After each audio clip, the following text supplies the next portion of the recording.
buongiorno e salute. Pensavo, stu 2020 mi pare proprio ciucce chella. E poi pensare a sbattere, ma perché si dice mi pare ciucce chella? 33 chiaie e la cura fracida, cioè 33 piaghe e la coda marcia.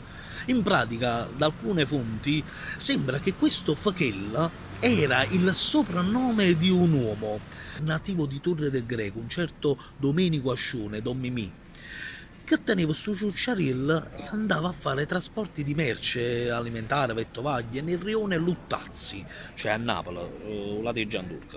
Faceva questo trasporto con questo asinello che era molto malconcio, cioè aveva queste piaghe sulla schiena, la coda marcia, ed era molto conosciuto sia nel rione Luttazzi, ma pure per Napoli era molto conosciuto. E quando qualcuno era ammalato o aveva sempre un malanno in più, si diceva ma paro ciucce fachella.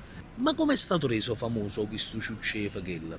È stato reso famoso proprio durante una partita del Napoli, perché non tutti forse sanno che all'inizio la squadra del Napoli aveva come logo il cavallino nero, bello rampante, cioè sfrenato, is.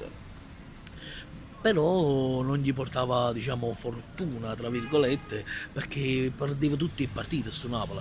Al che sullo stadio Ascarelli, quello nel rione Luttazzi, sembra che durante una partita un uomo anonimo, non si sa perché, si sia alzato e abbia detto, gridato, «Ata che cavaliere rampante, chi sta ma paro succede che».